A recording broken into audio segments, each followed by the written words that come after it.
नमस्ते दोस्तों, क्या हालचाल है। आशा करता हूँ आप सभी अच्छे होंगे। मैं आ गया हूँ एक और सी प्रोग्रामिंग सीरीज की न्यू वीडियो लेकर, जिसमें मैं आज आपको complete visual studio code installation setup करके दिखाऊंगा। तो बिना किसी देरी के चलो शुरू करते हैं। बट वेट, तुम में से कितने लोग सोचते हैं कि VS कोड इंस्टॉल कर लिया तो मतलब सेटअप कंप्लीट हो गया। बट ये गलत है। यहाँ 90% स्टूडेंट फेल हो जाते हैं, क्योंकि VS कोड अकेला कुछ नहीं कर सकता। तुम्हें कंपाइलर चाहिए, एक्सटेंशंस चाहिए और सही पाथ कॉन्फ़िगरेशन चाहिए। अगर ये मिस हो गया तो तुम्हारा कोड कभी रन नहीं होगा। और अगर तुम सच में ये सोच रहे हो कि VS कोड इंस्टॉल कर लिया तो मतलब सेटअप कंप्लीट हो गया, इसका मतलब आपने मेरी प्रीवियस वीडियो नहीं देखी। देखो भाई सुनो, लास्ट वीडियो में मैंने तुम्हें ये बताया था कि सेटअप करना क्यों जरूरी है और हमें सेटअप करने के लिए क्या क्या चीजें चाहिए होंगी। अगर आपको ये सब नहीं पता तो पहले मेरी प्रीवियस वीडियो जाकर देखो, जिसमें मैंने फुल एक्सप्लेनेशन दिया है कि सेटअप क्यों जरूरी है और सेटअप के लिए क्या जरूरी है। तो आप आई बटन पर क्लिक करो या डिस्क्रिप्शन में लिंक चेक करो और जाकर सबसे पहले उस वीडियो को देखो। चलो अब मैं आपको step by step complete setup करके दिखाता हूँ लाइव स्क्रीन रिकॉर्डिंग के साथ। फर्स्ट स्टेप ये है कि सबसे पहले आपको अपना पीसी रिस्टार्ट करना है, और जब आपका पीसी रिस्टार्ट हो जाए तो आपको उसे कम से कम 10 मिनट तक फ्री छोड़ देना है। पर अब एक सवाल ये आता है कि हमें ये करना क्यों है। देखो सुनो, जब पीसी स्टार्ट होता है तो बैकग्राउंड में बहुत सारी प्रोसेस चल रही होती है, जैसे कि ऑपरेटिंग सिस्टम लोड हो रहा होता है, स्टार्टअप प्रोग्राम्स स्टार्ट हो रहे होते हैं, और इस वजह से रैम और CPU बिजी रहते हैं। अगर तुम तुरंत हैवी वर्क स्टार्ट करोगे तो आपका सिस्टम हैंग हो सकता है और फिर परफॉर्मेंस स्लो हो जाएगी और फिर सिस्टम क्रैश भी हो सकता है। तो अगर आप अपना पीसी सही सलामत रखना चाहते हो तो ये स्टेप जरूर फॉलो कर लेना। ओके, तो दोस्तों अब हम चलते हैं अपने नेक्स्ट स्टेप की ओर, जिसमें मैं आपको MinGW कंपाइलर और VS कोड IDE अपने सिस्टम में डाउनलोड करना सिखाऊंगा। तो उसके लिए हमें चलना होगा अपनी डेस्कटॉप स्क्रीन पर। तो चलो चलते हैं। मैं आ गया हूँ अपनी डेस्कटॉप स्क्रीन पर और मैंने अपना पीसी पहले से ही रिस्टार्ट कर रखा है, तो मुझे अपना पीसी दोबारा से रिस्टार्ट करने की कोई जरूरत नहीं है। और सबसे जरूरी बात यह है कि आपको अपने पीसी को इंटरनेट से कनेक्ट जरूर कर लेना है। मैंने अपना पीसी पहले ही इंटरनेट से कनेक्ट कर रखा है, आप चेक कर लेना कि आपका पीसी इंटरनेट से कनेक्ट है या नहीं। अब हम किसी भी ब्राउज़र का यूज करेंगे VS कोड और कंपाइलर को डाउनलोड करने के लिए। मैं गूगल क्रोम यूज करूंगा, आपकी चॉइस है आप कौन सा ब्राउज़र यूज करोगे। गूगल क्रोम ब्राउज़र मैंने ओपन कर लिया है। फिर आपको यहाँ पर सर्च बार में जाना है और यहाँ पर टाइप करना है विजुअल स्टूडियो कोड इंस्टॉलेशन। जैसे ही आप यहाँ पर क्लिक करोगे फिर आपको यहाँ पर ये पहला लिंक दिखाई देगा विजुअल स्टूडियो कोड का। आपको इस लिंक पर क्लिक करना है और जैसे ही आप इस लिंक पर क्लिक करोगे आप इस डाउनलोड पेज पर पहुंच जाओगे, जहाँ से आप विंडोज, लाइनेक्स और मैक तीनों ऑपरेटिंग सिस्टम के लिए विजुअल स्टूडियो कोड का यूजर इंस्टॉलर डाउनलोड कर सकते हो। बट मैं केवल आपको विंडोज के लिए बताऊंगा, तो हम केवल अभी विंडोज के लिए यूजर इंस्टॉलर डाउनलोड करेंगे। यहाँ से आप विंडोज के किसी भी विंडो में, यानी कि विंडोज 7 हो, 8 हो, 10 हो, 11 हो, कोई सी भी विंडो हो, आप उसके लिए यूजर इंस्टॉलर डाउनलोड कर सकते हो। बट एक दिक्कत है, सबसे पहले आपको ये चेक करना होगा कि जो आपका ऑपरेटिंग सिस्टम है वो कितने बिट का है। मेरा ऑपरेटिंग सिस्टम जो है वो 64 बिट का है और आपका ऑपरेटिंग कितने बिट का है वो आपको एक बार चेक कर लेना है। तो मैं आपको बता देता हूँ आपको ये ऑपरेटिंग सिस्टम कितने बिट का है ये कैसे चेक करना है। तो उसके लिए आपको जाना होगा अपनी डेस्कटॉप स्क्रीन पर फिर से। तो मैं आ गया अपनी डेस्कटॉप स्क्रीन पर। फिर आपको यहाँ से दिस पीसी वाले फोल्डर पर जाना है और यहाँ पर जाकर या तो आप डायरेक्टली Alt+Enter मार दो। अगर आप Alt+Enter नहीं करते तो आप यहाँ से, मैं काट देता हूँ इसे, आप यहाँ से दिस पीसी पर जाकर के आप यहाँ से राइट क्लिक करना और राइट क्लिक करने के बाद जाना है आपको प्रॉपर्टीज पर। जैसे ही आप प्रॉपर्टीज पर क्लिक करोगे तो आप अपने लैपटॉप या कंप्यूटर की अबाउट सेक्शन में पहुंच जाओगे, जहाँ से आपको आपके पीसी की सारी इंफॉर्मेशन मिल जाएगी। जैसे ही आप सिस्टम टाइप को चेक करोगे तो आपको यहाँ पर पता चल जाएगा कि आपका ऑपरेटिंग सिस्टम कितने का है। जो मेरा ऑपरेटिंग सिस्टम है वो 64 बिट ऑपरेटिंग सिस्टम है। तो आप चेक कर लेना कि आपका ऑपरेटिंग सिस्टम कितने का है। और अगर आपका ऑपरेटिंग सिस्टम 32 बिट का हुआ तो यहाँ पर 64 की जगह आपके पास 32 बिट ऑपरेटिंग सिस्टम लिखा हुआ होगा। तो मेरे पास जो है 64 बिट ऑपरेटिंग सिस्टम है, तो मैं VS कोड के लिए 64 बिट यूजर इंस्टॉलर डाउनलोड करूंगा। तो अब मैं यहाँ से बंद कर देता हूँ और चलता हूँ अपने क्रोम ब्राउज़र पर। जैसे आप यहाँ पर पहुंच जाओगे फिर आपको यहाँ से, अगर आपका ऑपरेटिंग सिस्टम 64 बिट का है तो आप यहाँ से इसे डायरेक्टली डाउनलोड कर सकते हो। इस डाउनलोड बटन पर क्लिक करो और ये डाउनलोड होना शुरू हो जाएगा। आप देख सकते हो VS कोड 64 बिट में डाउनलोड होने लगा। बट दिक्कत ये है कि यहाँ पर 64 बिट ऑपरेटिंग सिस्टम तो है, बट लेकिन 32 बिट ऑपरेटिंग सिस्टम के लिए यहाँ पर यूजर इंस्टॉलर नहीं दिख रहा। तो उसे डाउनलोड करने के लिए आपको एक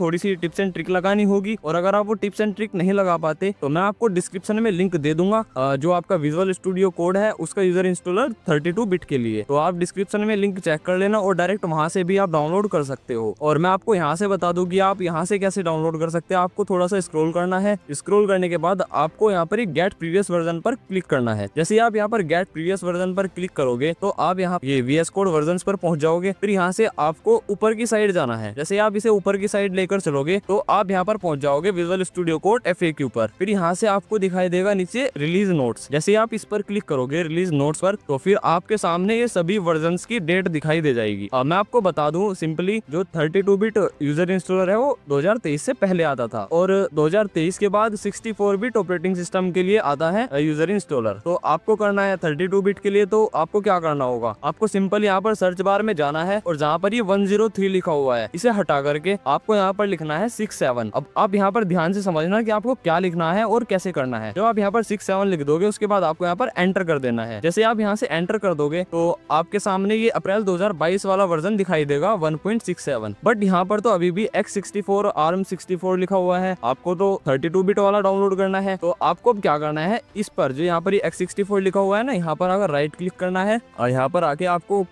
कॉपी लिंक एड्रेस, और फिर यहाँ से आपको एक न्यू टैब ओपन करनी है। जैसे आप ये न्यू टैब ओपन करोगे यहाँ पर आपको उस लिंक को पेस्ट कर देना है। जब आप इस लिंक को पेस्ट कर दोगे तो उसके बाद एक छोटा सा काम और है, आप समझिए वो कैसे करना है। आपको यहाँ पर ये Win32 दिख रहा है ना, इसके बाद आपको ये X64 भी दिख रहा होगा। आपको यहाँ से सिंपली ये X64 हटा देना है। जैसे आप इसे हटा दोगे तो ये यहाँ से Win32 यूजर दिखाई देगा, आपको इस पर एंटर कर देना है। जैसे आप इस पर एंटर करोगे तो जो आपका 32 बिट यूजर इंस्टॉलर है VS कोड का, वो सिंपली डाउनलोड होने लगेगा। तो आप देख पा रहे होंगे यहाँ से ये IA32 लिखा हुआ आ गया है। तो इसका मतलब ये है कि आपका जो 32 बिट यूजर इंस्टॉलर है VS कोड का वो डाउनलोड होने लगा है। तो मुझे तो सिंपली 64 बिट का डाउनलोड करना था तो मैं पहले कर चुका हूँ। तो अब हम डाउनलोड करेंगे MinGW कंपाइलर। तो MinGW कंपाइलर को इंस्टॉल करने के लिए पहले हमें डाउनलोड करना होगा। तो डाउनलोड करने के लिए क्रोम ब्राउज़र में हम लिखेंगे MinGW। जैसे आप MinGW लिखोगे तो आप यहाँ पर SourceForge की वेबसाइट पर पहुंच जाओगे। यहाँ से आपको सिंपली क्लिक करना है पहले वाले लिंक पर। जैसे आप पहले वाले लिंक पर क्लिक करोगे तो उसके बाद आपको यहाँ पर एक डाउनलोड का ऑप्शन दिखाई देगा। ये ग्रीन वाला डाउनलोड लिखा हुआ है ना, आपको इस पर क्लिक करना है सिंपली। जैसे आप इस पर क्लिक कर दोगे आपको यहाँ पर बीच में ये टाइम चलता हुआ दिखाई देगा। इस टाइम के कंप्लीट होते ही आपका MinGW कंपाइलर डाउनलोड होने लगेगा। तो हमारा MinGW कंपाइलर भी आप देख पाए होंगे कि डाउनलोड हो चुका है। तो अब हम इसको यहाँ से कट कर देंगे। कट करने के बाद हम जाएंगे अपने दिस PC में, और दिस PC में जाने के बाद हम जाएंगे डाउनलोड वाले फोल्डर में। जैसे आप डाउनलोड वाले फोल्डर में पहुंच जाओगे,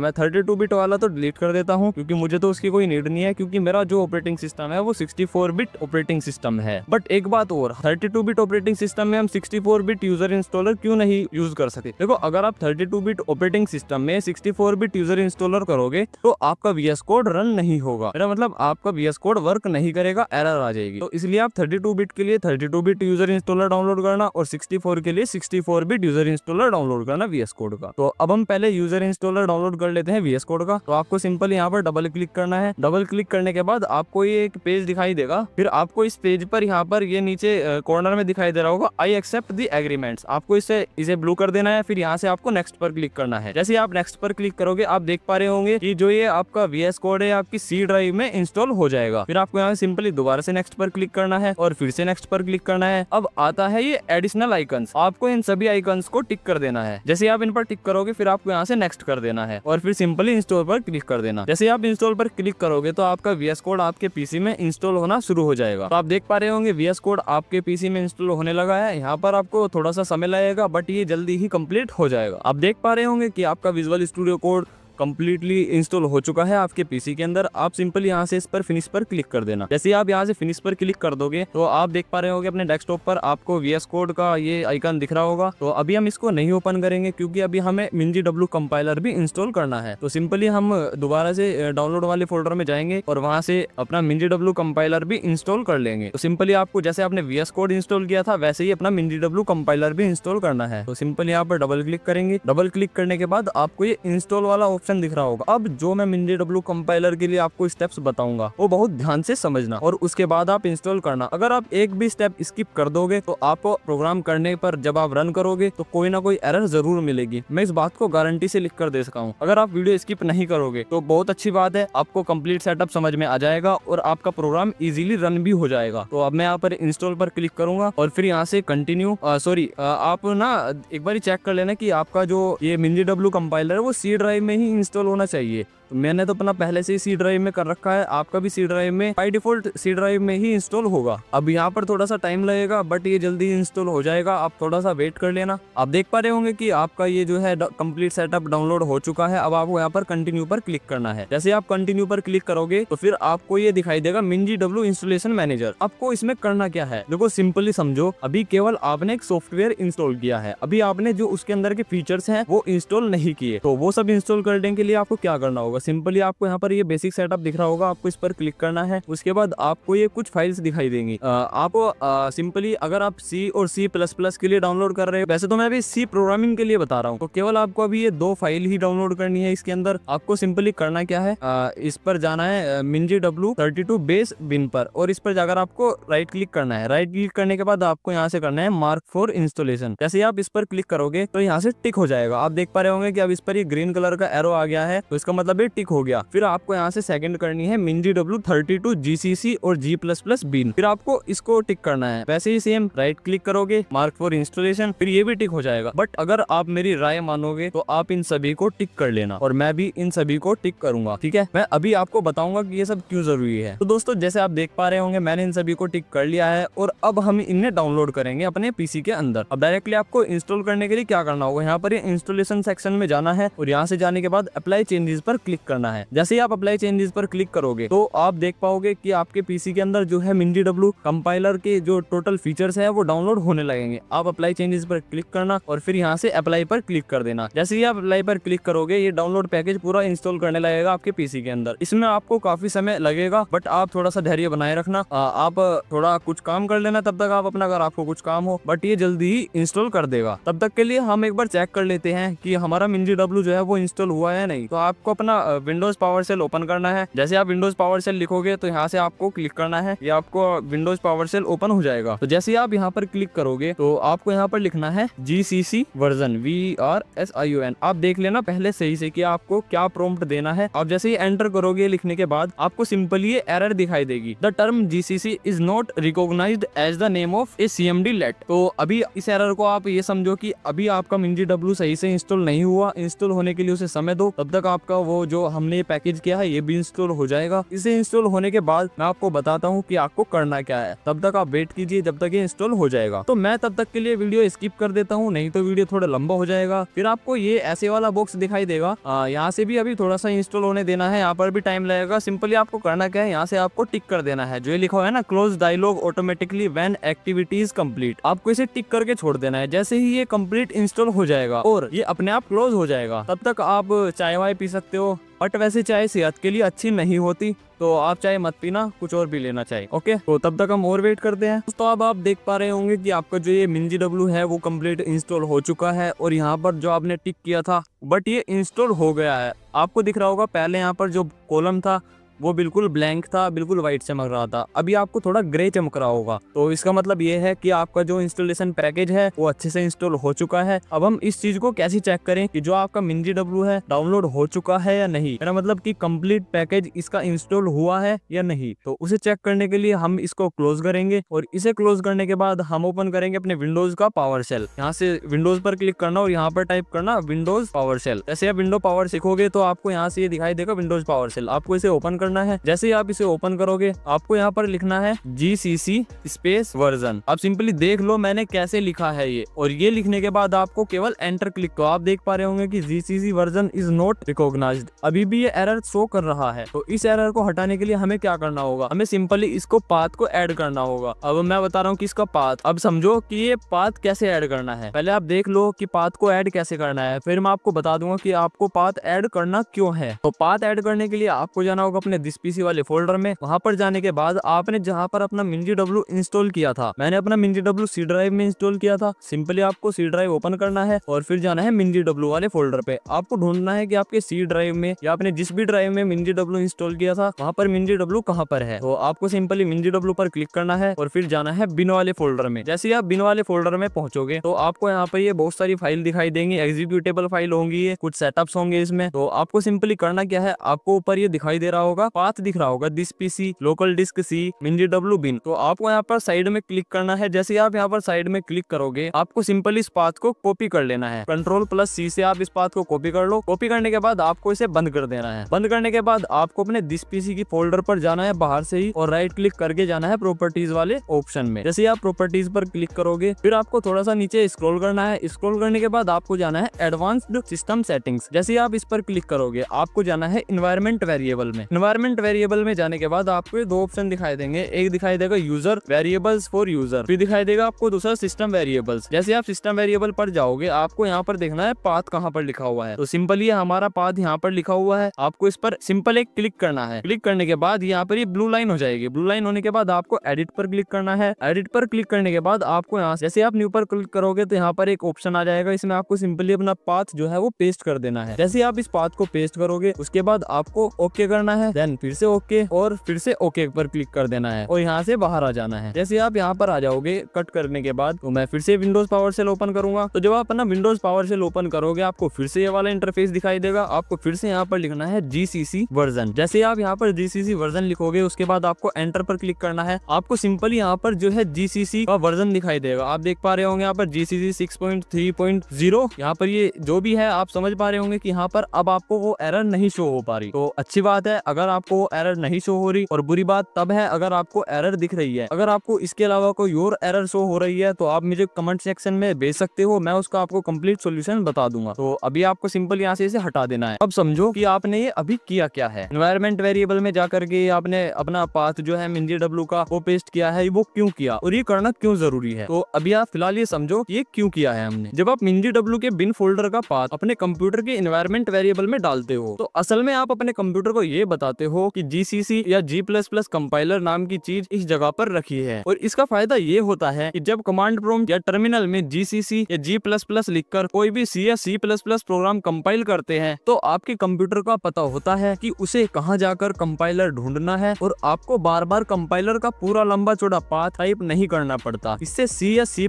प्रोग्राम बनाना और कंपाइल करना बहुत आसान हो जाता है। तो दोस्तों आई होप आप सब समझ ही गए होंगे कि पाथ डालना क्यों जरूरी है। तो जब मैं प्रोग्राम रन करूंगा तो आपको इस पाथ को ऐड करने का फायदा भी बता दूंगा टर्मिनल में प्रोग्राम रन करके। तो अभी हम देखते हैं कि हमने अपना minjdb भी इंस्टॉल कर लिया और VS कोड भी इंस्टॉल कर लिया। अब हमें इसके अलावा और कुछ भी इंस्टॉल नहीं करना। तो सिंपली अब हम अपना प्रोग्राम रन करके देखते हैं कि हमारा VS कोड प्रोग्राम को कंपाइल कर पा रहा है या नहीं। तो कंपाइल करने से पहले हमें एक काम करना होगा। आपको अपने डेस्कटॉप पर एक फोल्डर क्रिएट करना होगा। आपको राइट क्लिक करके न्यू पर जाना है, और न्यू पर जाने के बाद आपको फोल्डर पर क्लिक करना है। फोल्डर पर क्लिक करने के बाद आपको फोल्डर का कोई भी नाम दे देना है। मैं मेधावी रखूंगा। मेधावी को रखने के बाद एंटर कर देना है। सिंपली आपका फोल्डर बनकर रेडी हो जाएगा। जब आपका फोल्डर बनकर रेडी हो जाएगा, आपको यहाँ से इसे उठाना है। उठाने के बाद यहाँ सिंपल VS कोड में ड्रैग एंड ड्रॉप कर देना है। जैसे आप इसे उठा करके VS कोड में डालोगे, तो ये फोल्डर ऑटोमेटिकली आपकी VS कोड में खुलकर ओपन हो जाएगा। अब आपको करना क्या है, देखो सिंपल ये VS कोड का इंटरफेस है। आप अभी छोड़ दो, भूल जाओ कि इसमें क्या क्या फंक्शन है और क्या क्या होता है। बल्कि मैं आने वाली वीडियोस में VS कोड के सभी फीचर्स को और सभी फंक्शंस को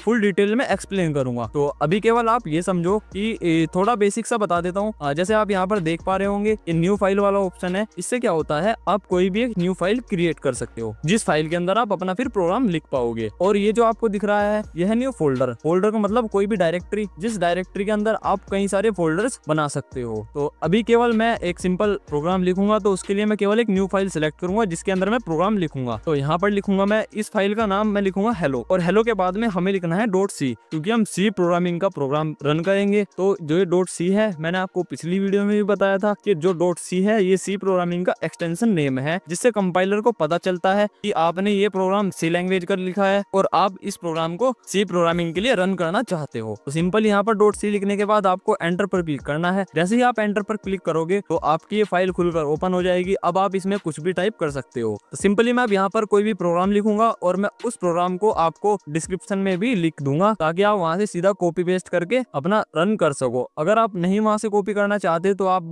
स्क्रीन से देखकर भी लिख सकते हो, और अगर आपको प्रोग्राम बनाना आता है तो आप वहां से भी अपने आप से बना सकते हो। तो मैं सिंपली यहाँ पर अभी एक प्रोग्राम बनाऊंगा। तो दोस्तों मैंने अपना प्रोग्राम प्रोग्राम बनाकर रेडी कर लिया है। अब मैं इसको कंपाइल करके दिखाता हूँ। तो आपको जो ये अभी प्रोग्राम दिख रहा है, अभी आप ये सब भूल जाओ कि मैंने क्या लिखा है क्या नहीं। अभी आपको सिंपल ये चेक करना है कि आपका कंपाइलर वर्क कर रहा है सही से या नहीं। तो अपने इस प्रोग्राम को कंपाइल करेंगे। तो कंपाइल करने से पहले आप सभी एक बात का ध्यान रखना, आपको सबसे पहले अपना प्रोग्राम सेव करना होगा। तो आप यहाँ से Ctrl+S दबाकर भी सेव कर सकते हो, वरना यहाँ से फाइल पर क्लिक करना ऊपर कॉर्नर में और यहाँ से सेव पर क्लिक कर देना, तो आपका प्रोग्राम सेव हो जाएगा। फिर आप अगर इसमें थोड़ी सी भी चेंजेस करोगे तो आपका प्रोग्राम आपको फिर से सेव करना पड़ेगा। अब आप ये कैसे पता करोगे कि आपका प्रोग्राम सेव है या नहीं? अगर आपका प्रोग्राम सेव होगा तो ये आपको यहाँ पर व्हाइट डॉट नहीं दिखाई देगा। आप देख पा रहे होंगे अभी आपको यहाँ पर एक व्हाइट डॉट दिख रहा है। अगर आप इसे सेव कर देते हो तो ये व्हाइट डॉट गायब हो जाएगा। अब देखो ये व्हाइट डॉट यहाँ से गायब हो गया। तो अब हमारा प्रोग्राम भी सक्सेसफुली सेव हो गया है। अब हम इस प्रोग्राम को एग्जीक्यूट कैसे करें, मेरा मतलब इसे कंपाइल कैसे करें? तो इसे कंपाइल करने के लिए अभी हमें यहाँ से एक टर्मिनल ओपन करना होगा। जैसे मैंने आपको बताया था ना कि हमने वो अपना minjw का पाथ टर्मिनल या किसी भी कमांड प्रॉम्प्ट से अपने प्रोग्राम को रन करने के लिए ऐड किया है। उसी लिए अब मैं यहाँ से एक टर्मिनल यूज करूंगा। आपको यहाँ से 3 डॉट पर क्लिक करना है ऊपर और यहाँ से टर्मिनल और टर्मिनल के बाद न्यू टर्मिनल पर क्लिक करना है। जैसे आप इस पर क्लिक करोगे तो आपके सामने आपको ये टर्मिनल खुलकर दिख जाएगा। अब आप देख पा रहे होंगे कि आपका जो ये टर्मिनल है वो ओपन हो चुका है और यहाँ पर जो है आपका जो ये फोल्डर है जिसमें हमने अपना प्रोग्राम लिखा है वो आपका डेस्कटॉप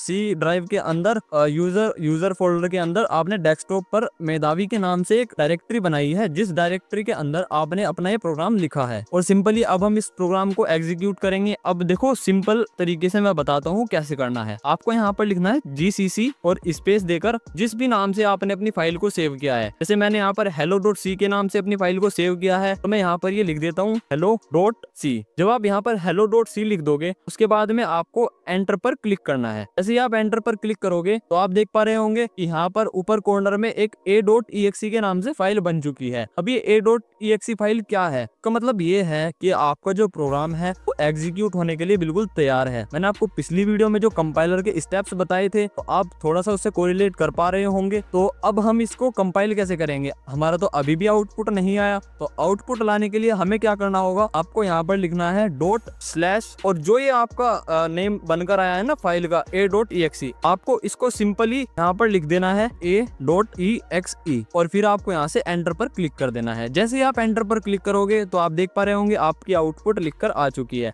हमने सिंपली ये बनाया था अपने प्रोग्राम के अंदर कि आपको स्क्रीन पर हेलो वर्ल्ड दिखाना है। तो हेलो वर्ल्ड प्रिंट करने के लिए हमने यहाँ पर हेलो वर्ल्ड डाला था। तो आप सिंपली देख पा रहे होंगे एज इट इज यहाँ पर हेलो वर्ल्ड लिखा हुआ आ रहा है। अब हम इस स्टेप को बार बार ना करें तो इसके लिए एक बहुत तगड़ी टिप्स एंड ट्रिक है और मैं आपको वो बता देता हूँ कैसे। तो सबसे पहले मैं आपको ये बताता हूँ कि जिससे आपको प्रोग्राम को बार बार सेव ना करना पड़े उसके लिए आपको क्या करना है। आपको जाना है यहाँ पर फाइल में जाने के बाद आपको ऑटो सेव, जैसे आप यहाँ पर ऑटो सेव पर क्लिक कर दोगे तो आप देख पा रहे होंगे कि यहाँ से एक टिक हो गया है ऑटो सेव। अब आप क्या करोगे? जैसे आप यहाँ पर कुछ भी टाइप करोगे आप देख पा रहे होंगे कि ऊपर कॉर्नर में व्हाइट डॉट नहीं आ पा रहा। इसका मतलब क्या है कि जो ये आपका VS कोड है वो ऑटोमेटिकली आपके कोड को सेव कर पा रहा है, आपको मैनुअली सेव करने की जरूरत नहीं है। अब फिर से बात ये आती है कि अब हम ऐसे ही बार बार GCC hello.c जिस भी फाइल से आपने सेव किया है प्रोग्राम यहाँ पर टर्मिनल में लिखना होगा, टर्मिनल बार बार ओपन करना होगा, बट नहीं। अब यहाँ पर हम यूज करेंगे एक्सटेंशन का। मैंने आपको पिछली वीडियो में बताया था कि एक्सटेंशन क्या होते हैं, बट यहाँ पर बहुत सारे फीचर्स हैं। मैंने आपको उन फीचर्स को भी एक्सप्लेन किया था VS कोड के पिछली वीडियो में। सिंपली आपको यहाँ पर ये बराबर में दिख रहा होगा, ये जो सबसे नीचे वाला है ये ऑप्शन है सोर्स कंट्रोल का, ये एक्सटेंशन का है और ये है सर्च बार का। तो आपको सिंपल यहाँ से एक्सटेंशन पर क्लिक करना है। जैसे आप एक्सटेंशन पर क्लिक करोगे तो आपको यहाँ पर ऊपर सर्च करना है कोड रनर। कोड रनर लिखने के बाद में आपको ये पहला ही एक्सटेंशन दिखाई देगा कोड रनर के नाम से। आपको इस पर क्लिक करना है और यहाँ से आपको इंस्टॉल वाला ऑप्शन दिख रहा होगा, आपको सिंपल यहाँ से इंस्टॉल पर क्लिक कर देना है। हो चुका है बिल्कुल कंप्लीट। तो अब हम इसे यहाँ से कट कर देते हैं और अब आप देख पा रहे होंगे कि आपके सामने एक नया फीचर ऐड हो चुका है आपके प्रोग्रामिंग स्क्रीन पर। आप इधर कॉर्नर में देख पा रहे होंगे राइट साइड में एक ये ट्रायंगल की शेप में बन चुका है जिसमें यहाँ पर रन कोड करके लिखा हुआ है। आई होप आप सभी को दिख रहा होगा। आपको सिंपली करना क्या है, यहाँ से इस पर क्लिक करना है। जैसे आप इस पर क्लिक करोगे तो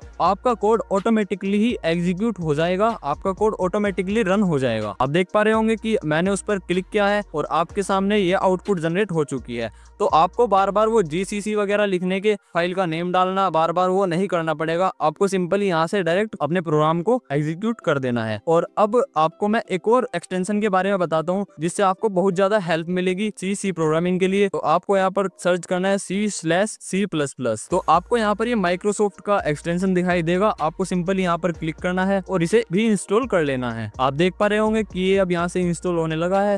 थोड़ा सा वेट करना। आप देख पा रहे होंगे कि ये भी सक्सेसफुली इंस्टॉल हो चुका है। अब मैं आपको इस एक्सटेंशन का काम बताता हूँ कि इस एक्सटेंशन का काम क्या है। जैसे ही आप यहाँ पर प्रिंट एफ लिखोगे तो ये आपको ऑटोमेटिकली सजेस्ट कर देगा प्रिंट एफ। मैंने आपको पिछली वीडियो में इन सब के फीचर्स भी बताए थे, तो आई होप आप कोरिलेट कर पा रहे होंगे। देखो मैंने इसे बिल्कुल भी सेव नहीं किया, इसने सेव भी अपने आप कर लिया है। और आपको यहाँ पर एक कीड़ा दिख रहा होगा, आपको इस कीड़े को हटाना है। जब भी आपको ये कीड़ा दिखाई देगा, इस कीड़े को हटाने के लिए आपको क्या करना होगा, आपको सिंपली यहाँ पर साइड में क्लिक करना है और यहाँ पर रन कोड पर क्लिक करना है। जैसे आप यहाँ पर रन कोड पर क्लिक करोगे तो आपका कोड रन हो जाएगा। ठीक है, हमने तो देखो अलग अलग लाइन में लिखा था, बट ये एक ही बार क्यों लिखा हुआ आ रहा है, हेलो वर्ल्ड। तो उसके लिए आपको यहाँ पर /n लगाना होगा। जैसे आप यहाँ पर /n लगाओगे तो आप देख पाओगे हम दोबारा से कोड रन करेंगे। दोस्तों जैसे मैं यहाँ पर क्लिक करता हूँ, आप देख पा रहे होंगे कि वो कीड़ा हट चुका है। और अब आप सिंपली यहाँ पर अगर क्लिक करोगे तो आप देख पा रहे होंगे आपकी आउटपुट आ चुकी है। तो आई होप आप सभी की आउटपुट आ गई होंगी और आप सभी का कंपाइलर और VS कोड अच्छे से वर्क कर रहा होगा। और बाकी मैं आपको नेक्स्ट वीडियो में बताऊंगा कि कैसे प्रोग्राम करना है, प्रोग्राम के लिए क्या क्या चीजें जरूरी हैं और आप कैसे अपना फर्स्ट प्रोग्राम लिख सकते हो। तो वो सब नेक्स्ट वीडियो में। तो अभी मैं यहाँ से कट कर देता हूँ। और हाँ देखो भाई सुनो, अभी तुमने जो सेटअप किया है ये सिर्फ सॉफ्टवेयर नहीं है, ये तुम्हारा प्रोग्रामिंग कैरियर का फाउंडेशन है। जब 6 महीने बाद तुम कहीं कॉम्प्लेक्स प्रोजेक्ट बनाओगे, मशीन लर्निंग एल्गोरिथम कोड करोगे, तो ये स्टेप आपके बहुत काम आने वाला है। जो स्टूडेंट प्रॉपर सेटअप नहीं करते वो 3 से 4 महीने बाद फिर से टाइम वेस्ट करते हैं एनवायरमेंट इश्यूज सोल्व करने में। बट अगर तुम्हें लगता है कि ये सब कॉम्प्लेक्स है और तुम चाहते हो कि मोबाइल से स्टार्ट करो प्रोग्रामिंग, तो मैं समझ सकता हूँ। मैंने तुम्हारे लिए स्पेशल वीडियो बनाई है कंप्लीट मोबाइल सेटअप के लिए, जिसमें मैंने टर्बोसी पीसी के लिए और मोबाइल के लिए CXX droid and programming C software कैसे इंस्टॉल करें वो फुल डिटेल से एक्सप्लेन किया है और सेटअप लाइव स्क्रीन करके दिखाया है। तो दोस्तों एंड स्क्रीन पर क्लिक करो, क्योंकि जो स्टूडेंट मोबाइल और डेस्कटॉप दोनों सेटअप जानते हैं वो सबसे वर्सेटाइल प्रोग्रामर बनते हैं। प्रोग्रामिंग जर्नी में हर डिवाइस से कोडिंग आना चाहिए, क्योंकि फ्लेक्सिबिलिटी ही सक्सेस की है। तो नेक्स्ट वीडियो में मोबाइल कोडिंग का कंप्लीट सॉल्यूशन है एंड टर्बोसी सॉफ्टवेयर पीसी के लिए। सो लाइक करो, सब्सक्राइब करो। और हाँ, अगर आपको इस सेटअप में कोई एरर आती है तो मुझे कमेंट सेक्शन में जरूर बताओ, मैं फिर उसी के हिसाब से आपको सॉल्यूशन बता दूंगा। तो दोस्तों see you in the next video, तब तक के लिए बाय बाय।